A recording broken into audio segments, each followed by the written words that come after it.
and had the good fortune at both schools to have spent time with two legends. At Stanford Law School, Charlie Munger was on the board of visitors, and I had a chance to meet with him when I was launching my investing career, and he was very influential. Then Warren Buffett came to our value investing seminar, and I think that's really the thing that confirmed for me the approach to investing would be characterized by sloth and lethargy and all of the other sins of inactivity, because what they described was an investment process which was very long-term minded. And if you look at the first slide, when I arrived, Warren was really just moving from the world of 50-cent dollar bill investing to franchise investments, franchise investing where there is economic goodwill that yields a return above what a commodity would.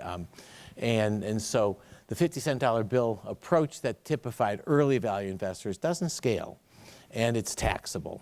And the first point Warren made to our class was the government only gives you one break as an investor. That's the tax deferral on unrealized gains. And so if you can find a business that has the ability to reinvest its current cash flow into creating greater wealth, and you don't have to sell those shares, you don't have to pay tax. And it's very profound. Most people with very high turnover portfolios just don't get it.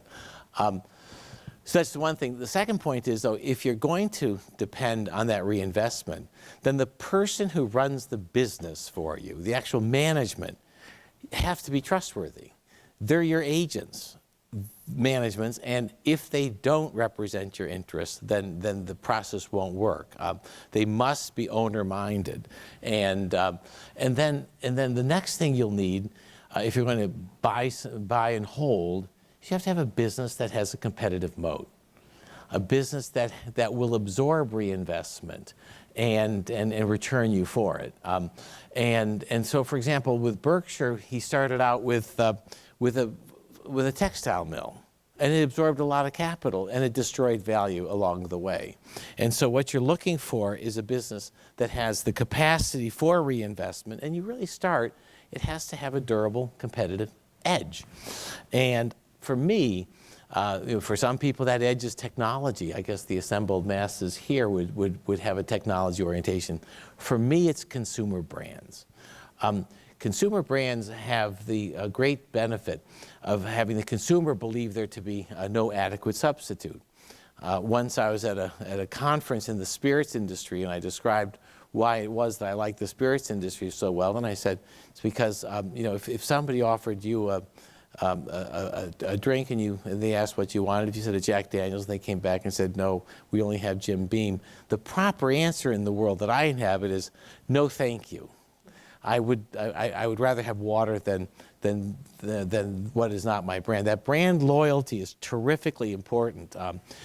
And so if you're going to have capacity to reinvest, if you have a brand and you can invest behind expanding that brand into different adjacent categories or geographies, it's extremely valuable. And for me, my goal is to find global brands, because there you have the ability to expand into the parts of the world that themselves should grow. If you think about the developing and emerging markets, you have population growth, you have consumer disposable income growth, you have GDP growth, you have the growth of infrastructure for distribution, you have all of that ahead of us. And that's really the area that, for me, welcomes our investments. You also have the very interesting factor that the brands that I typically favor are brands that are kind of left over from the West during a period of time when it was colonial. We own Nestle, we own Unilever, we own Heineken, we own Cadbury. These were products that went around the world, but in a very thin way. They were the products of people who lived in countries that they controlled, but they alone could afford, say, Nino or Nescafe or Maggie soup. Those were products that the countries in which we do a lot of business today were present. They were advertised, but they were very expensive. They were very inaccessible, and they were, because of both, they've become very aspirational. And so as markets around the world now begin to prosper, the second spouse begins to work, they have a more modern lifestyle, where they reach is to the products that they once aspired to have a chance.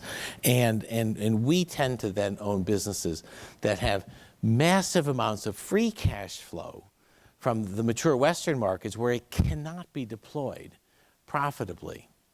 But they have the great good fortune of unmet demand in the developing markets. And so the organic reinvestment is so much safer than trying to redeploy your capital into some wholly new product, some wholly new geography. Our job is simply to reactivate more deeply.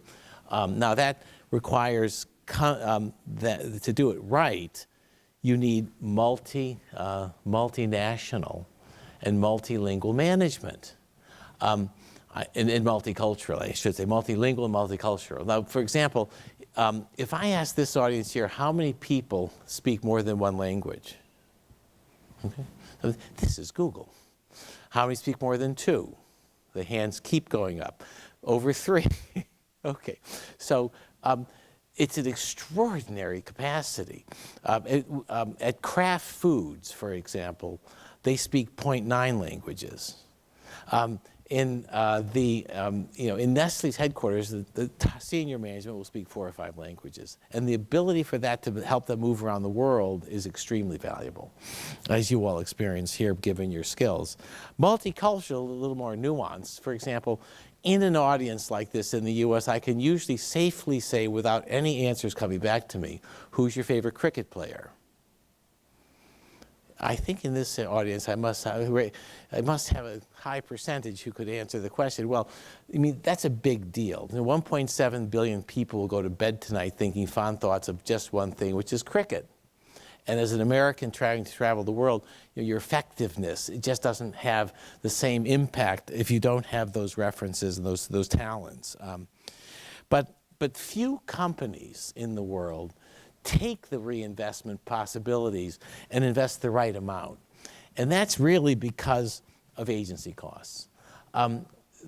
It arises from the inability to invest the right amount arises in part from the fact that American companies, typically American companies, that's why 70% of my assets are invested in non-US based companies, because I think we are much more apt to find the talent base, the historic brands, in parts of the world through companies that are headquartered in Europe than in the U.S. The U.S. doesn't have the same dynastic history